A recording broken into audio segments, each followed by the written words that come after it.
musician and Disney Parks aficionado, John Stamos.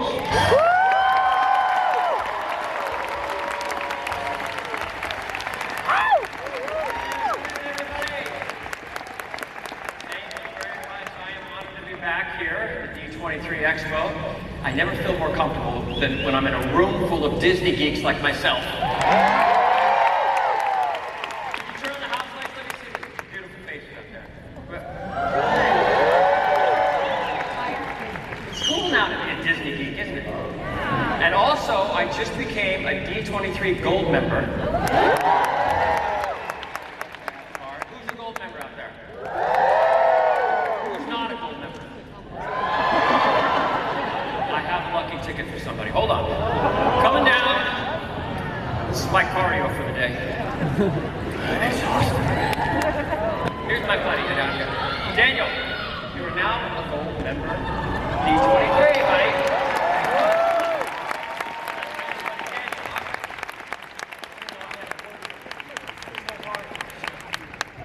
Okay, I also want to say hello to all the Disney nerds out there, all over the world who are watching on the satellite. Hello, everybody. Hello to my big fat Greek family out there. They're not in Greece, they're in Gardena, but I wanted to say that. Right here on the stage 2 years ago, I had the honor of moderating the D23 Expo's Legends of Walt Disney Imagineering. Biggest thrill for me, of course, was to meet the incredible Marty Sklar.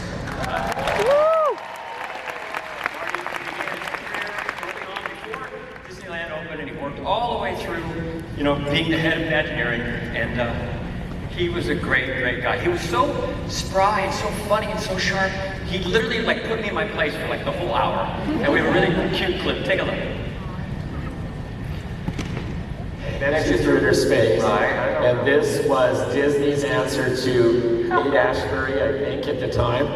It was a wild trip, and Claude was the genius who put all the things you saw in there together. That was the makeup. It was the makeup, right? It was You told me it was the makeup. There you go. Yeah. You had to use Old Spice when you went under.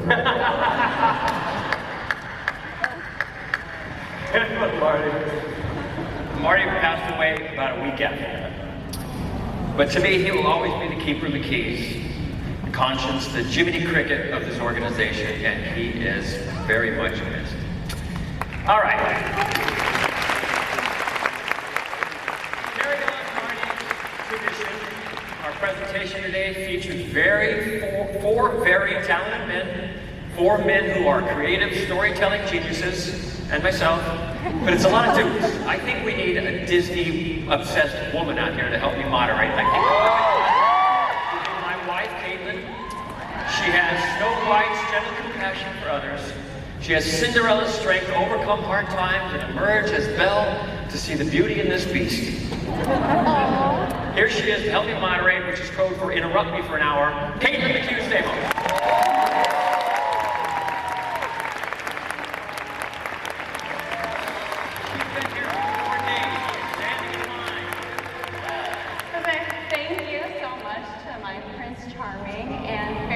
Husband, who's making all of my Disney dreams come true, including getting to hang out with all of you guys here at the D23 Expo! Every time you look fun as I am? Yeah! All right! Sit down here, ready? Now, let me ask you a question. What do you get when you mix one Disney nerd with another Disney nerd?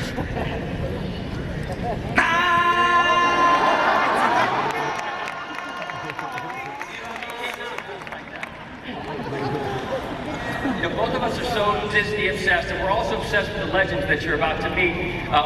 We wanted to name our son Walt, Mowgli, Marshmallow, Dreamfinder, Tony, Hahn, Don Stamos. But it was a little long. Actually, I wanted to name him just Pooh. After my weird uncle who rarely wears a shirt. He wears a shirt, but he doesn't wear pants. John and I have been fortunate enough to have all of our Disney dreams come true. Yeah. Over and over and over again. Yeah, the happiest memories in our life all seem to be connected to some sort of Disney experiences? Theme parks for our birthdays and the Disney movies that have inspired us and helped shape who we've become. We got engaged at Disneyland, we honeymooned at Disney World. Yeah, I got to go to the grand opening of Captain EO. I was at that grand opening. Oh, yeah? Yeah, I should have said hi to you. Oh, I would have said hi, but I was 6 months old.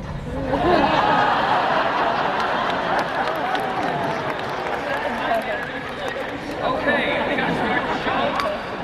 First up, a true Disney legend who began his career as an animator under Walt Disney,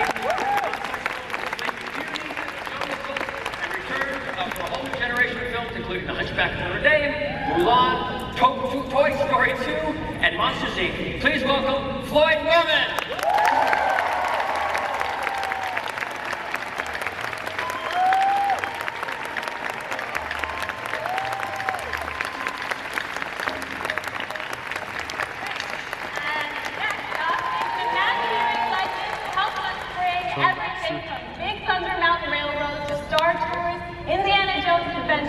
And Disneyland Paris, it's Tony Baxter.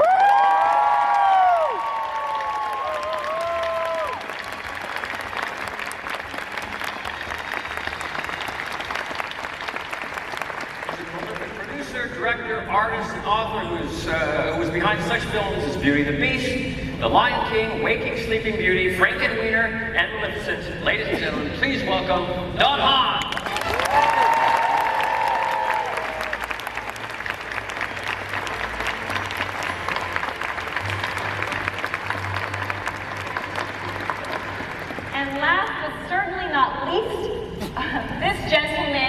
Forefront of a new generation of talented filmmakers at Walt Disney Animation Studios.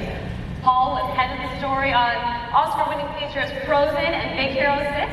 His directorial debut, Disney Animation's 2020 feature Raya and the Last Dragon, was announced just yesterday here at D23 Expo with our new best friend, Paul Briggs.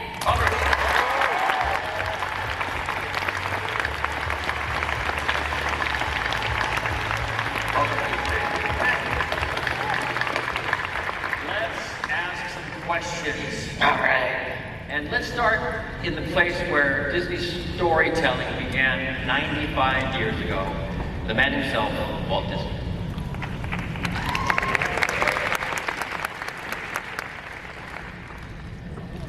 I believe We have often been asked, where do we get the ideas for our stories? So on this program, we will try to answer in part this question. Potential story ideas exist all around us, and our storymen have been trained to closely observe everyday happenings with the thought of twisting a common occurrence into a cartoon story. Occasionally we find that books are adaptable to cartoon ideas, or maybe a song will suggest a story. Walt Disney.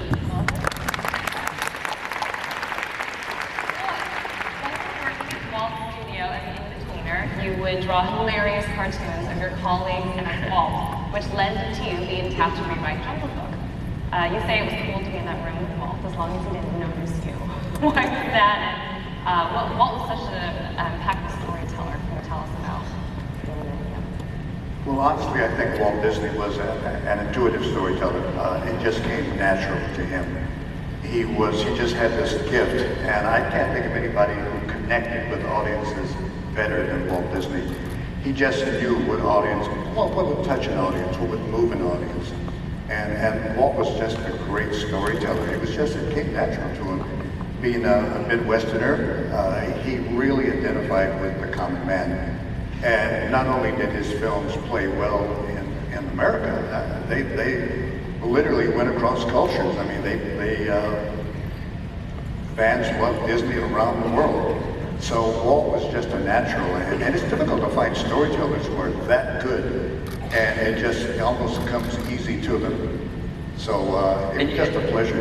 And when they noticed your drawings, you were kind of sassy with the drawings about Walt and stuff, but that got you noticed, and then, as you say, you went upstairs. You were the fortunate one to go upstairs, and you worked on the Jungle Book, right?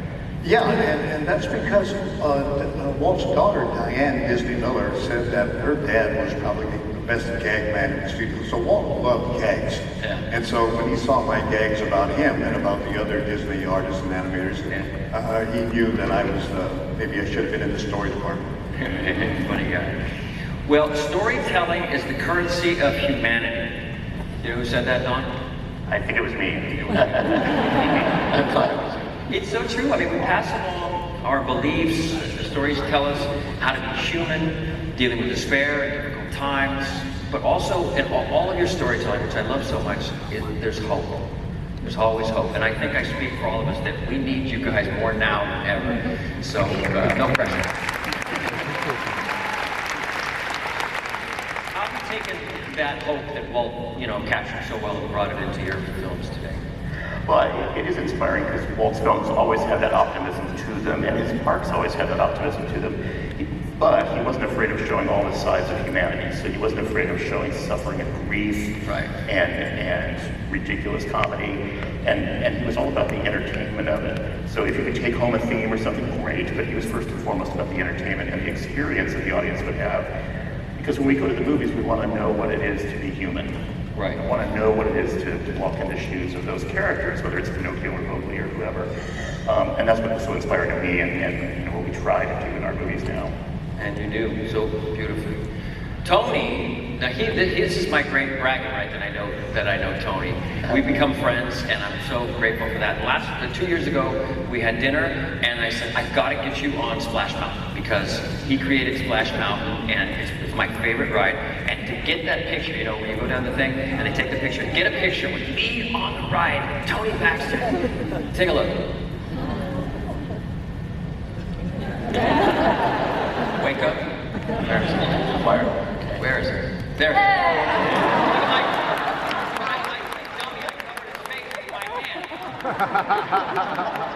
Taking you back tonight, Tony. Yeah, we'll do it again.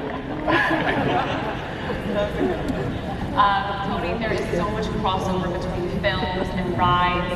How did you decide what to include from the films to create the Indiana Jones adventure? Well, it was pretty easy. You have to look at the things people expect and then depart from there. There were certain things in that film you couldn't do without the rolling ball. That could not be in there, I think. And other aspects, you get the flavor of what the emotion of that ride or that film was. And it was all about action. What was interesting, I'm losing my voice. In the early years when we started it, we couldn't have done what we did. We didn't have the technology to do it. So it was a case of the technology coming along that allowed that ride to actually happen. Because I think the unpredictability, the aspirational sense of being Indiana Jones, all of those things are what works in a story for a ride, as opposed to in a movie when you want to invest in a character, you become the character in a ride. So how do we do that? How do we get the rolling ball? How do we get the doors to change? How do we get a fire to happen every 18 seconds? Those are the things that are a challenge and must be there for the audience to get the effect of in essence of that film. And filmmakers have worked hand in hand with and become Imagineers. What was it like working with Mark Davis, Claude Coates, and Mary Blair? Well, I was so lucky because I call myself the oldest of the youngest that got in there. That meant I worked with all those people. I worked with Mary, Claude, and Mark.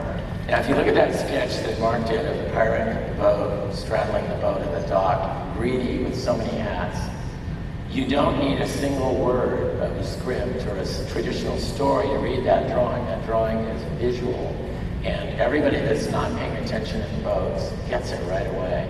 And that was his particular thing. His staging was impeccable. I don't think any other Imagineer I have ever worked with had the sense of staging as well as character design. But in a ride where you only have a second, staging is everything in telling a story. And his things were impeccably done. Yeah. And then Claude was exactly the opposite. If ever there were two people that were yin and yang, Mark was gregarious and Claude was humble. But Claude dealt in the world of backgrounds at the studio. And when he came over to Imagineering, he complimented Mark because he created these environments. And sometimes we don't give the background and the layout people the honor that the animators get. But in film, Walt once said about Cinderella that you know, you wouldn't believe in Cinderella if you didn't believe in the background, creating a real place for her to live in. That's why when the magic comes and the coach changes and the dress changes, you buy into that because we did such a good job of establishing a world. And that's what Claude did. His magic worked with Blacklight and Fantasyland and the Pirates of the Caribbean and Haunted Mansion. Nobody could do that. And then Mary was just one of the most amazing people to be around in her understanding of shape and relationships and patterns. And she had some problems with her eyesight, so she wore 3 pairs of glasses. And that allowed her to see shapes or colors or anything else. So when you look at all those amazing patterns and everything, imagine looking through a kaleidoscope and getting all these different angles on it. And I think her childlike sense came through, and I know that both Mark and Claude loved working with her because she brought a look that they couldn't possibly do. Mary just had a way of seeing through the clutter and simplifying things down to a basic, design. Paul Briggs, I see you down there, Paul Briggs. Look at this handsome young man. I'm like a fan. I want to just turn my chair. Like, aren't you in awe of these guys on stage like we all are? But let me tell you something. After your big announcement yesterday, you belong on this stage just as much as anybody. Let that sink in. You're the next.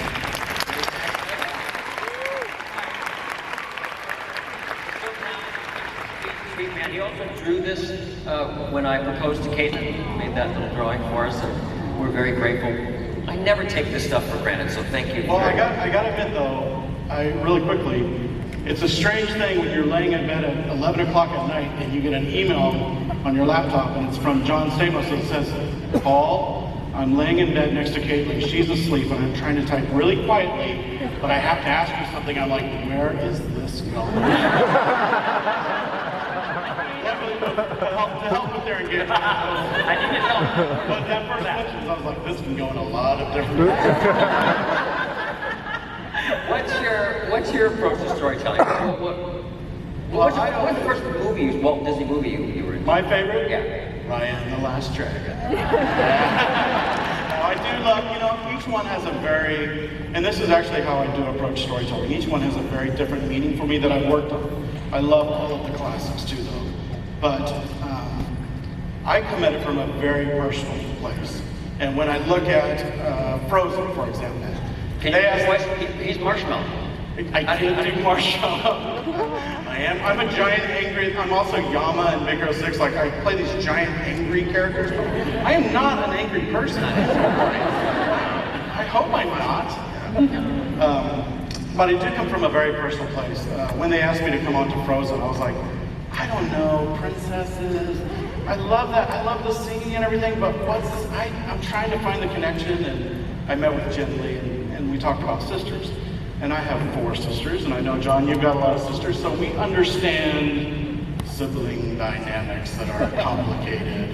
And so when Jen started telling me about this story about the sisters, I was like, I'm in. I get this family love, this family bond, that you would do anything for them at the end of the day. And even Big Hero 6, when they asked me to come on to Big Hero 6, I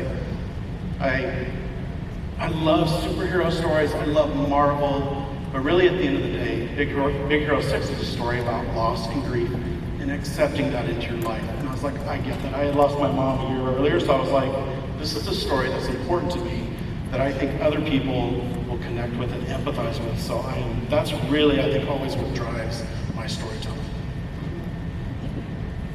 And also, you know what, though, real quickly to say this as well, Dean and I talk about this a lot with our movie, Raya and the Last Dragon. There's something special you want to say. I mean, Dean always says, it's the song in your heart. And I believe that too. There is a song, I view movies as songs, and that's something that, I guess that's also a big part of it. It's just like, what do you want to tell the world and sing out to the world? Nice. Well, that's sort of what Dawn was saying, what you were saying about what Walt did when it shows, despair and loss and then hope at the end, which is pretty nice.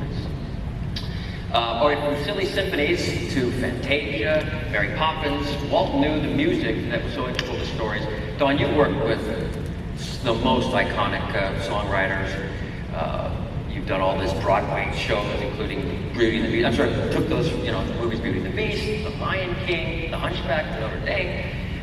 Tell us about working with some of those composers and those lyricists. I think the thing they all had in common, whether it was Howard Ashman and Alan Menken or Tim Rice or so many other different people, is they were storytellers. And that sounds obvious, but it's not. A lot of musicals have songs in them that are just meant for entertainment, or the couple falls in love, so you feel like they have to have a love story. And especially what Howard was all about was plot. You know, you could take a song like Ursula's song in Little Mermaid. Ariel has never met Ursula, doesn't know she exists at the first note of that song, and 3 minutes later, she's signing away her voice and signed this contract to go up on land. And that all happened in that song. Where the opening of Belle was all about Belle going shopping and meeting Gaston, meeting LeFou, and seeing everybody. It was all in a song.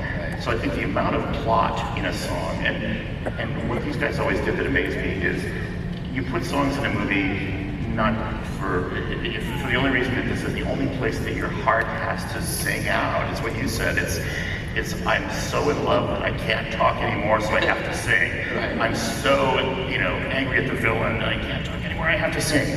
So it's those moments, those peak moments in the story that those songs go in. And I think that's what makes not only the films of our era, but of Walt Disney's era so memorable. And the genius of Walt and you and some of these direct call, like you'll look and you'll go, you know what, we need a song right here, right? Just put it there to help tell a story or yeah, and you know, a lot of times they don't work, and a lot of songs fall by the wayside. And like Can't You Feel the Love Tonight, we tried to cut that out of the movie because Lion King isn't a love story. And so we did cut it out of the movie for a while. And then we thought, well, let's have Uma Timon sing it because maybe it'll leaven it and be more fun. And then we showed the movie to Elton, and he convinced us to leave the song in the movie. But he had a good reason for it. He felt like these are the songs that Disney movies are made of, those emotional connections.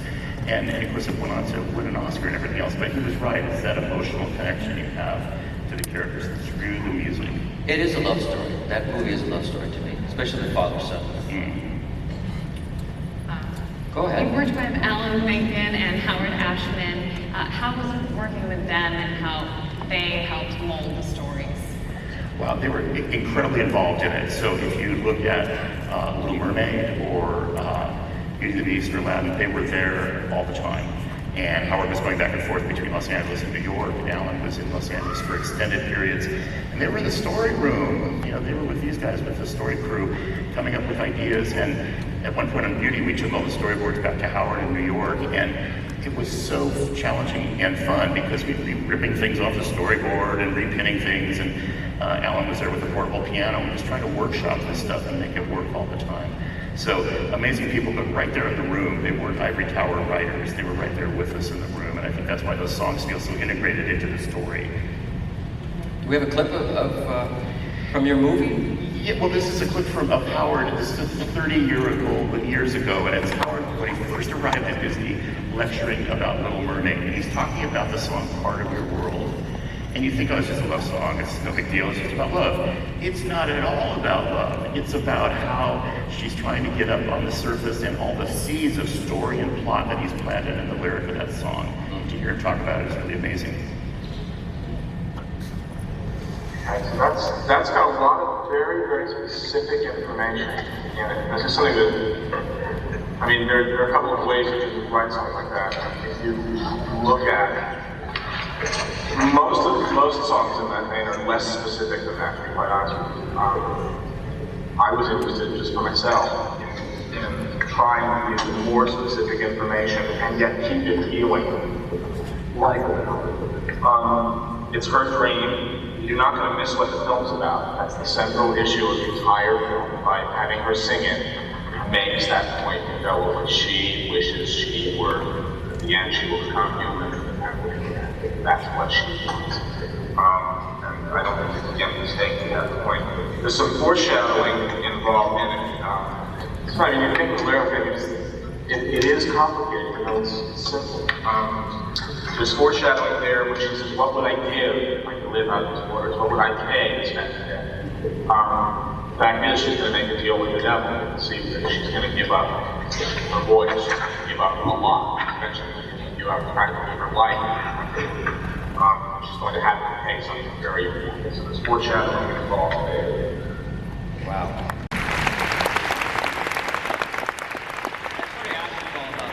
Placement where you need a song and where you put it, and I think we have a clip that you haven't seen. From Frozen, actually. It's featuring Kristen Anderson Lopez and Robert Lopez with Alan Menken, Stephen Schwartz, and Lin-Manuel Miranda talking about the moment that you helped inspire. I've never seen this, so this Animators are such believers.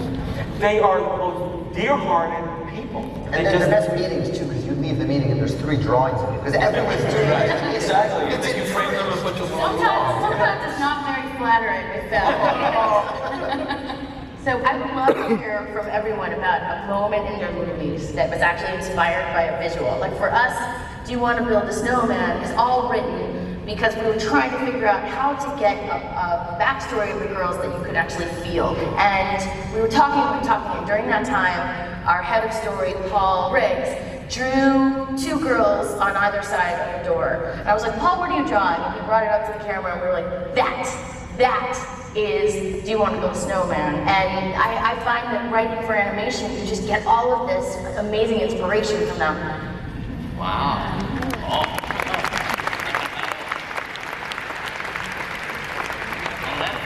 That's really special, actually. I do remember that day, and Bobby and Kristen are incredible. And it's the same thing. They're right there with you, just like Ashman and Lincoln were in there. It's like they're just helping you sculpt and shape this story. And then when you're sitting in the theater and you see that character and you see the audience react to it, and you watch us just forget our lives, whatever we're going through, dig into that story. How does that feel? It's really, really special because you invest so much into developing them. You stop developing them and they become real people. I care so much about Lana and Nelson.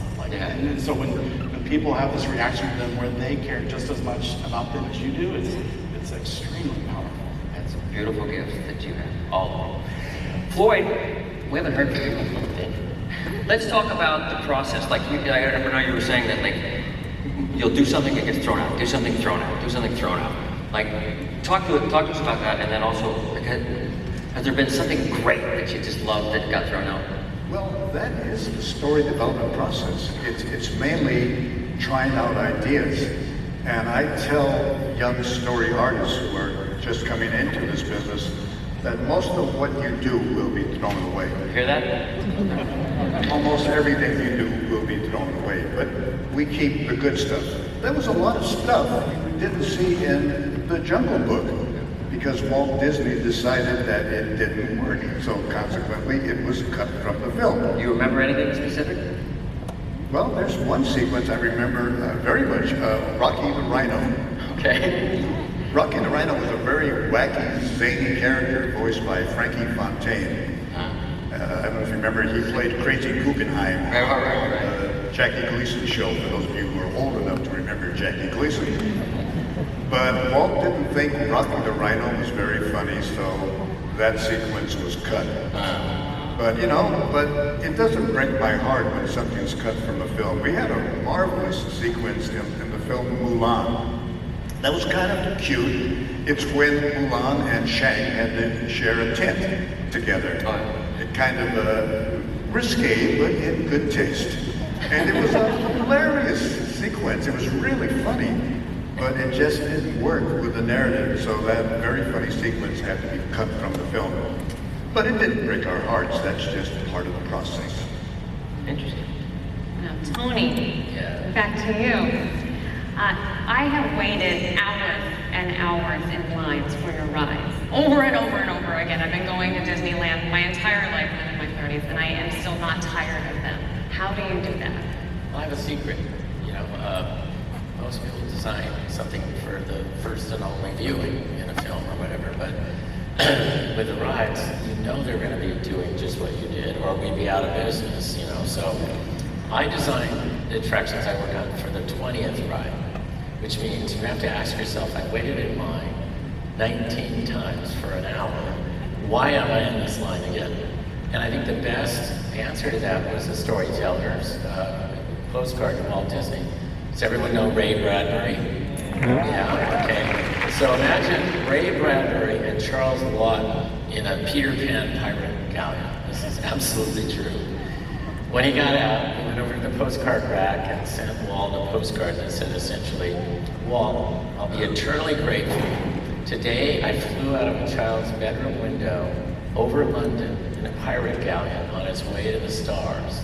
Wow, that's what it's all about. You are flying that journey and making the story to reflect the kind of worlds that these guys created. But this time at Disneyland, it's your chance, and that doesn't get old. I think all of us today, I can tell you right now, there's a line that's 45 minutes to an hour long across the street to do that journey, to get to do that. So you put new stuff in, or do you put little hidden things, or? Yeah, well, like the other things we have to do is because we're taking a 90-minute product essentially and condensing it down to 5-10 minutes at the most, or even 90 seconds in a dark ride. You have to use other tools, like in the rendering there of Splash Mountain, the ending, the finale. It's the finale of the ride. So what do you do to tell that story? It's the end of the day, it's the autumn part of the year, and we've got more audio-animatronic animals than you've ever seen in your life singing the good old finale. So that's a way of doing that. The other thing that my predecessors, and we try to continue it too, is the magic of lighting to tell a story. You know, you can look at that Peter Pan flight down there and realize if we illuminated that room, it would be a room. But by turning out all the lights and then only illuminating what the artist brush paints, we control exactly that story. So you're only seeing the elements that, you know, take you away to another world. So you're in a room that's not much bigger than the stage we're standing on, not where you are, but right here. And yet, for all intents and purposes, you're flying over, you know, Neverland. So those are very powerful things. And John Hanch had something that was very powerful that I thought was great about the environments of Disneyland, and that was eliminate all the contradictions, whether they're colors, their music, or things that don't reflect the main story that you're telling. So when you walk down Main Street, the music reflects not just music from the era of the turn of the century, but films and other stories that we have heard that we love. So I was very passionate about putting Hello Dolly in that, because that Put On Your Sunday Clothes is now a Disney movie, and the Fox deal. But yeah, right. Sound of Music too. Anyway, was that song "Married" that was in Up? Was that first on Main Street? Which one? The "Married" song. Married. Oh yeah. So I mean, but that's the whole thing. It triggers times in your life that reflect that place and strengthen it. Music becomes a tremendous aid when people you're not in the theater where you're paying attention. You're talking to your kids and all that. So you've got to work on a secondary level, and that's what the parks are all about.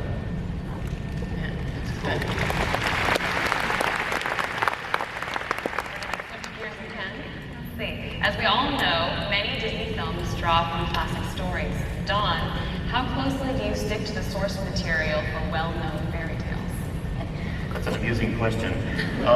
We don't. I mean, the great tradition of Walt Disney storytelling is to say, oh, what a nice fairy tale, and then just, not throw it out, but basically throw it out and start over again. Disney it. I hear Floyd talking about Jungle Book. That was notoriously storyboarded and thrown out a couple of times before the final version to lighten it and leaven it. If you look at the original fairy tales, or something like Beauty and the Beast or Sleeping Beauty, a lot of times they're dark, a lot of times Mermaid, they're very difficult to adapt exactly the way they are Pinocchio. They're twisted and disturbing fairy tales, which it's what attracts us to them. But there's something really wonderful and human about those stories that we are attracted to. But you have to be happy to throw things out and slay your darlings along the way and say, this may have worked 200 years ago in a French court. It doesn't work today. Yeah. But those fairy tales are public domain, like you guys just have to create them. That's helpful. Yes, any of you can do Beauty and the Beast. It's a public domain thing. All right. Paul, talk to us about research of real life places and people. And you told me a great story about when you were doing research for Raya, the Hidden Dragon? Last Dragon. You missed the panel yesterday. You know, Raya's a dating app. It's a celebrity dating app. It's Last Dragon.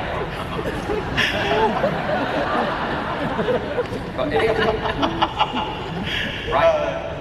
Research is super, super important. I mean, we're constantly striving for authenticity in our films.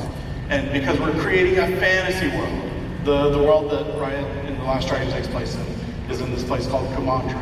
But it is inspired by Southeast Asia. So we were really fortunate. Whole team of us, we traveled through Vietnam, Thailand, Cambodia, Laos, down to Bali in Indonesia. And it's a really interesting thing because there's research that you're looking at these incredible environmental landscapes. I mean, Angkor Wat, everybody should go visit Angkor Wat. That is an incredible place. But for me, it's much more emotional research. In Laos, for example, we're invited to take part in this, it's called Basi Sukwon ceremony. And it's basically all of the elders and some family members from this area come together, and it's a blessing ceremony. And they actually always keep this one on. I've had it on for like a year now. It's getting a little dirty, but it's this white band. I had all of my arms were covered with these white kind of pieces of string because each of these elders comes up to you. And as they're tying this little string around your arm, they're telling you this good fortune, this blessing of safe travels and where you're going, and to know that they're with you and that they have love for you. And it's this beautiful thing to experience that, to sit back and go, this is something that I want to take back with me to my family, and know that my family members even are loved and supported and give them a blessing. So it's really impactful when you experience those things in other cultures, because it just helps you in a strange way look at your life better, and you learn from them, and you just kind of look at it and go, this is what our world needs more of. I love that so much. So that stuff starts to just inform even the story you're telling about bringing people together. Do they know that you're doing research to do a movie about them and their culture? They did, yeah. I always approach it when I come in. I try not to hide anything, and I'm always very open with them, and I say, you know, this is the story we're telling, because that's really how it begins. It begins with me and Dean sitting together going, why is this story important to us? We're looking at our own families, we're looking at our boys, our children, and we're going, what is the message that we want to resonate with them? And so when you have this kind of fantasy world, but then this very personal story, you go on this trip, and when you share that story with people, they really open up and they go, I understand what you're trying to do. And this is and just from an observer, I'm sitting there looking, and they're going, this is our world, and how we're approaching something very similar, which all of a sudden makes the world seem a little bit closer together, which is a beautiful thing when we can see, like, someone on the other side of the world is dealing with something very similar, but not the same. It's a small world, after all. That's where that's going. The cathedral, the Notre Dame Cathedral? Yeah, with Hunchback of Notre Dame, Victor Hugo, when he wrote that novel, said he climbed up in the towers of Notre Dame and he saw carved into the rocks the word fate. And that was his inspiration for writing this amazing piece of literature. And so we got access to the towers and the bells of Notre Dame and climbed way the heck up in the air. And there's something about it, it's the emotional travel that you're talking about, where you're absolutely transported not just to another time, but to another ethic and aesthetic and cultural time. It's like time travel to stand there and look at these bells that were forged 300 and 400 years ago, and the beams that have been up there from oak trees that grew 400 years ago. And it's emotional. And then you have a setting that you can put those characters in. And that setting becomes the storytelling as much as the characters themselves. So yeah, that travel was really moving, and the wine was really good too. Here's something that I didn't know until today, that Walt Disney Studios, they created the storyboard first. They did it first, and now we're using films and television and creating rides. Floyd, tell us about what is the storyboard for? Well, the storyboard is simply a visual narrative. It is a way of visualizing the script. And it's because motion pictures happen to be a visual medium, it's hard to think of making a movie without thinking in terms of visuals. Now for me as an artist, as a cartoonist, I tend to see everything in pictures So to me, the images always come first, and then I add the words later. Now, back in the early days, Walt Disney was the only studio creating storyboards. But now storyboards have become, everybody uses them. Big films are not done today without storyboards being created first. Guys like George Lucas and Steven Spielberg, Alfred Hitchcock used storyboards extensively to nail down his visuals. But it all started with Walt. It was all Walt Disney storytelling that gave us the storyboard. Is that you? These are your drawings. These are yours, right? From yeah, I think so. And some shots of Walt as he used to draw, goof on all the colleagues and put them up on the. Do you guys do that, Paul? Is that what animators do? Yeah, it's actually every April 1st we have a caricature show, which is brutal. It really makes you reevaluate everything in your life. So it's still going. And nobody's safe. Jen Lee, everybody is on the fair game. Do some people know whose style it is? I mean, Walt knew it was you, right? He said, hey, you smartass, come up here and be funny. You mean on the storyboards? Yeah. We all drew alike. So many of us on Jungle Book, Dick Lucas and Eric Cleworth, Vance Gary, and myself, I honestly had a difficult time trying to tell my drawings from all the other guys because we were all drawing basically with a grease pencil. That was our, because Walt loved the grease pencil, the China marker, because he liked big, bold drawings. He liked ideas being put down boldly and dramatically. He didn't like a lot of frou-frou, so he wanted ideas to be clearly stated. So we all used these big, fat China markers when we did our story. Would he go up with a marker himself and fix things or change things? No, usually Walt would just go to the board and rip things off. The theme parks have also used storyboards and models and computer simulations to create universal worlds that we love too. How do you like to visualize your attraction? Well, I'm a visual thinker, so the script always comes after the place starts to take shape. So you've got, maybe a piece of ground, maybe a challenge that the park has to fill an area with more people. Those become kind of the leading things, and then you kind of back into it by creating in the case here, you're looking at Splash Mountain. It was a very tight piece of ground.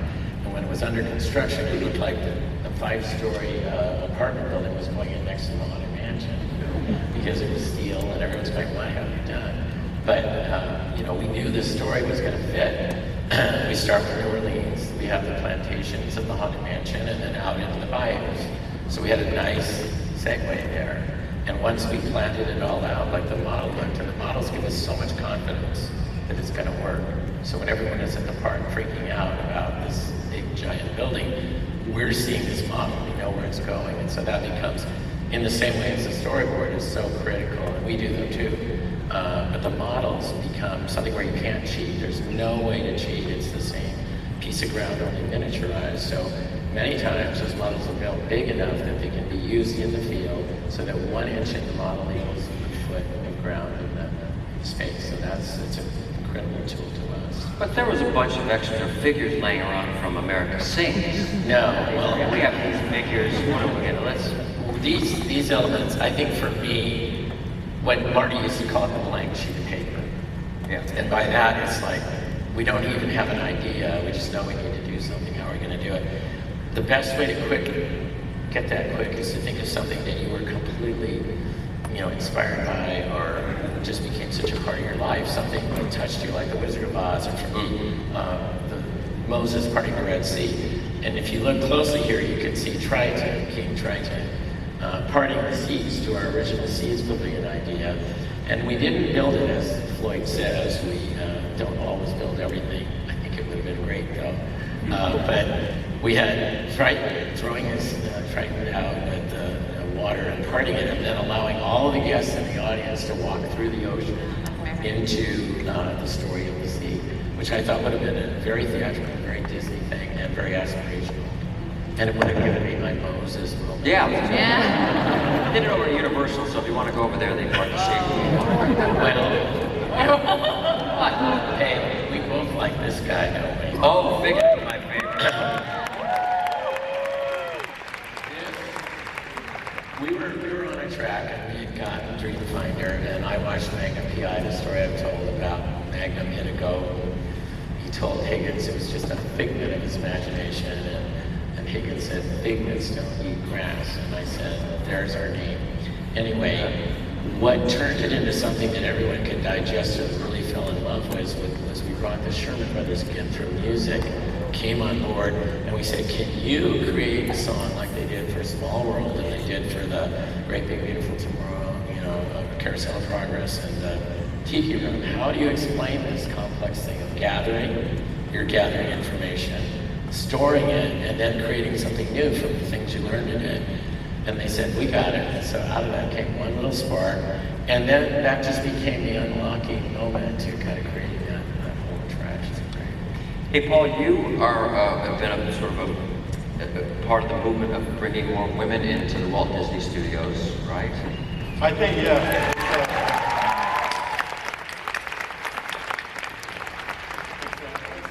It's interesting because Floyd and I were talking earlier about just the story process. And really, it hasn't changed that much over many, many years. It's funny you bring up the rhino thing because I actually have that photostat behind my desk and I keep it as reference.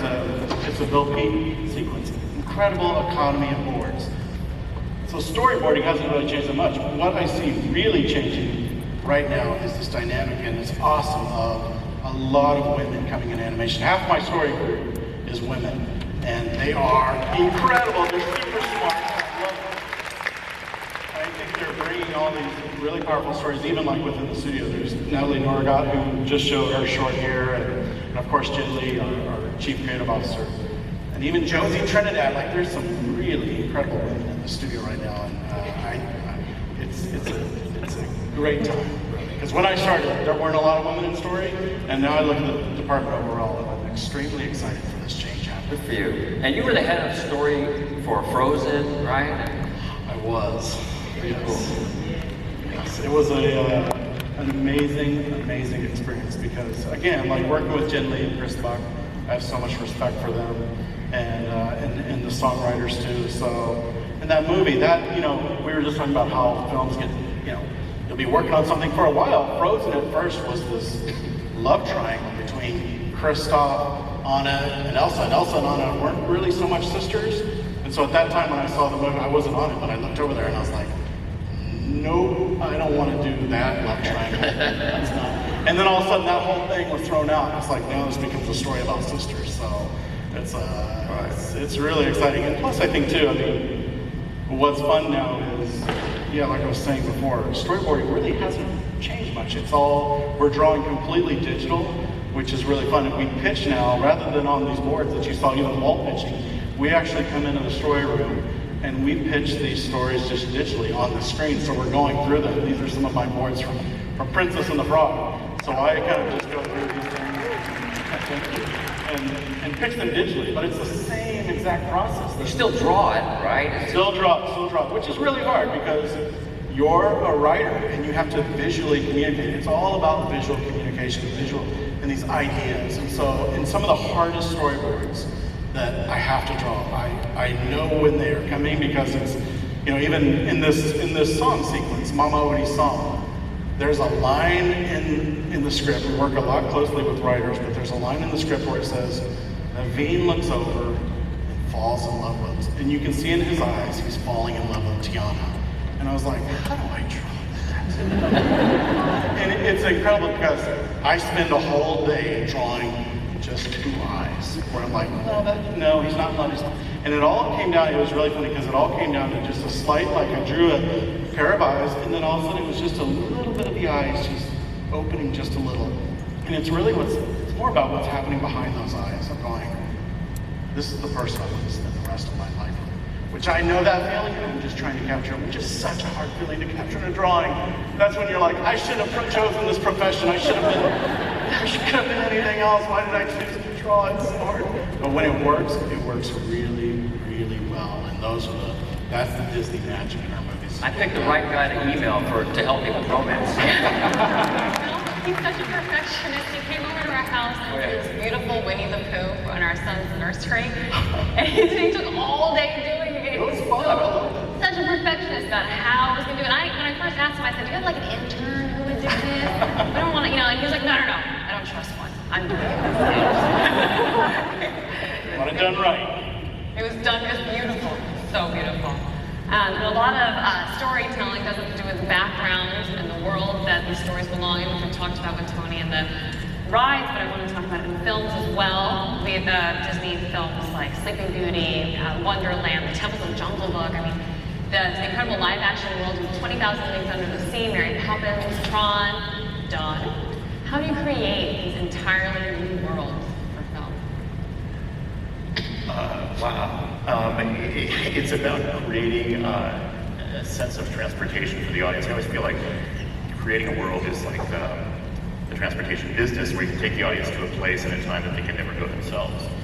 And when we go to the theaters, we want to be in that feeling of suspended reality. We want to go feel and kind of walk in the shoes of other characters. And the environment in that world is very much a part of that.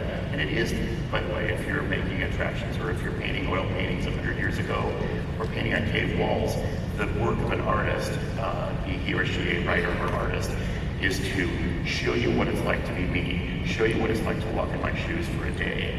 If you can do that, that's the macro aspect of the world you're building. Then you can get down to, okay, how can that world help tell my story? How can you walk into a room and there's no character in there? Like if you were to walk into my bedroom as a kid and I weren't there, you would know everything about me, which I won't reveal right now.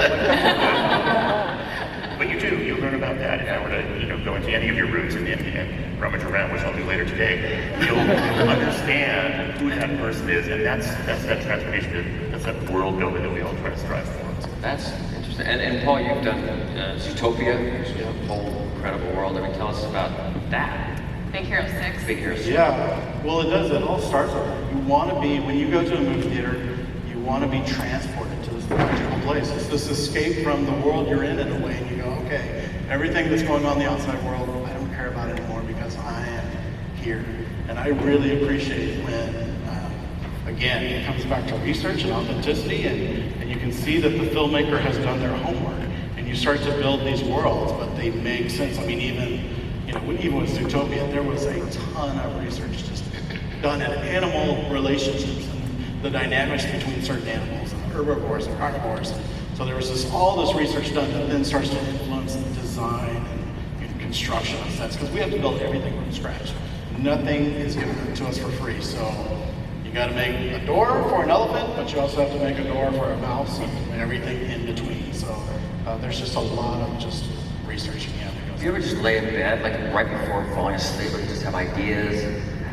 Does that ever happen to any of you guys? It's a dangerous thing. It's a dangerous thing. I call it the story Rubik's Cube, because all of a sudden my brain starts solving story problems. I'm like, okay, I actually have an old, vintage Game Boy that I'll play Tetris just for a second, just to make my brain stop.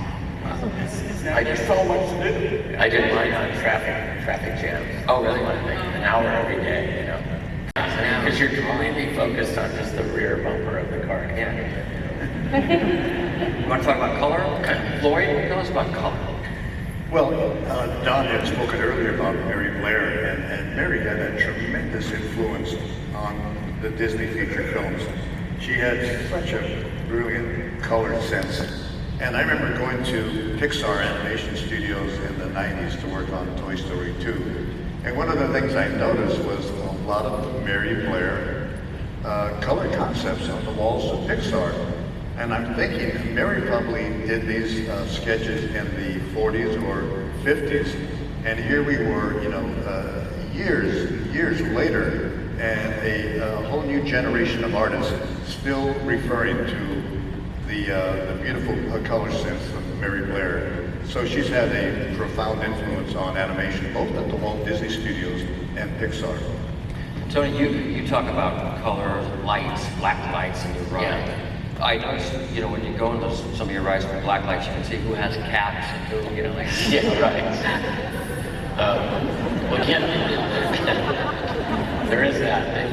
Black lights are great in the kitchen too, if you want to spoil your wife's cleanliness there.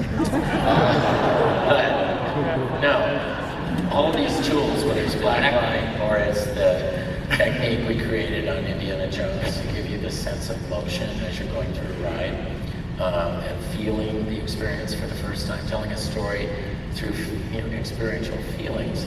All of these are no different than the original paint that was put on the cell.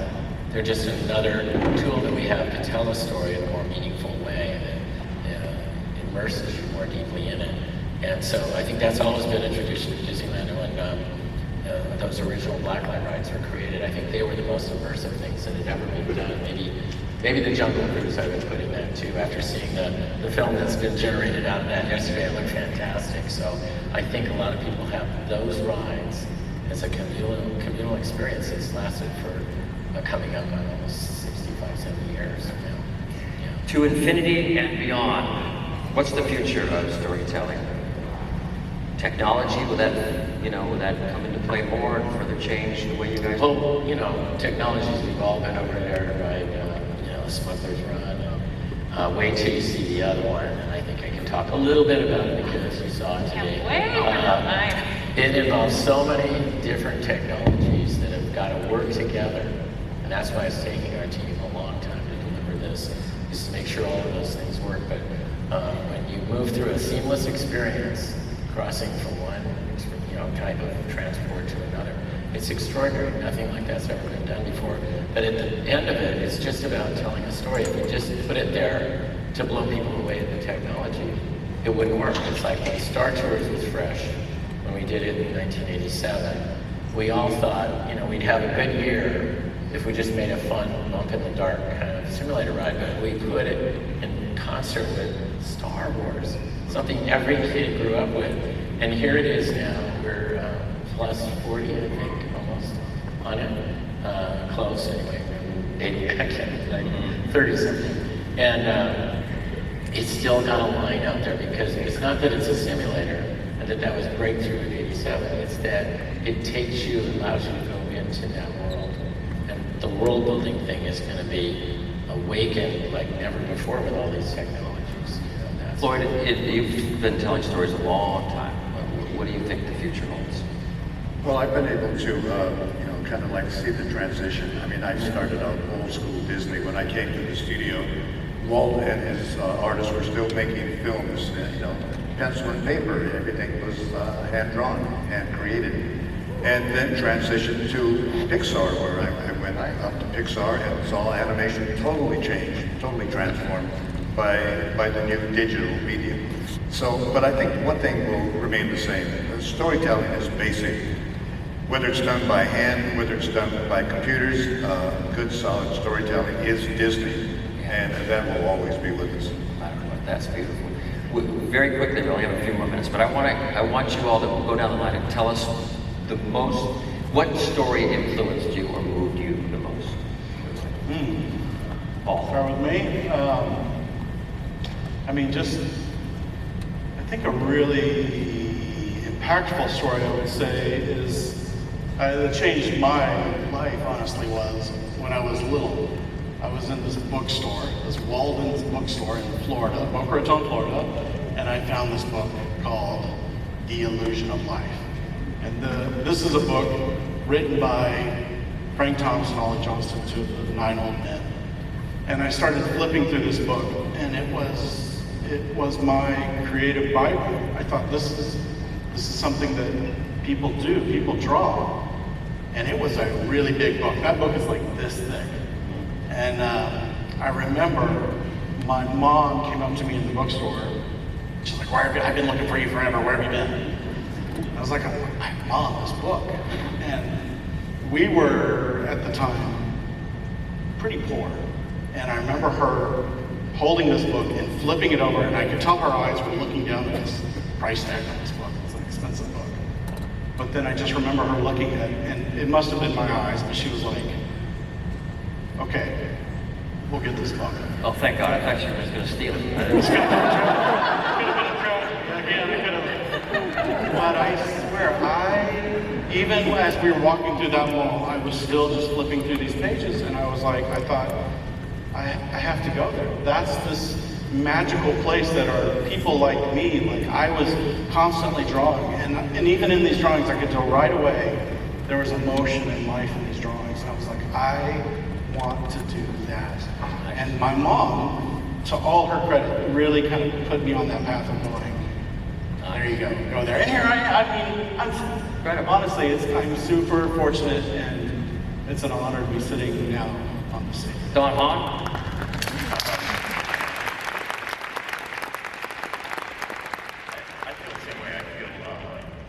I always feel like, why am I here? Because it's such a collaborative medium, and I think all of us understand that, is that we work with hundreds and hundreds of brilliant people, and that's, we might be spokespeople for them, but we're collaborators. And when I was growing up, the movies that were mostly influential to me were, you'll laugh at some of these. One was Charlie Brown Christmas, because it's a perfect movie. One was, when you analyze it, it is full of heart. It's not the most amazing animation you've ever seen. The studio tried to cancel it. It was never to make it on the air, but it has that great jazz score and everything else. It's so moving to me. The other one that I think traumatized us all was Wizard of Oz. Yeah, sure. Totally taught me at a young age and still haunts me every night. Tony? Well, Sleeping Beauty was when I was 12 years old, and I think I sat in the theater 3 showings to see the dragon fight at the end of that. So that impressed me. And then I think that stop motion work of the Ray Harryhausen was another thing. Which one? Ray Harryhausen, who created the 7 Voyages of Sinbad and Jason and the Argonauts.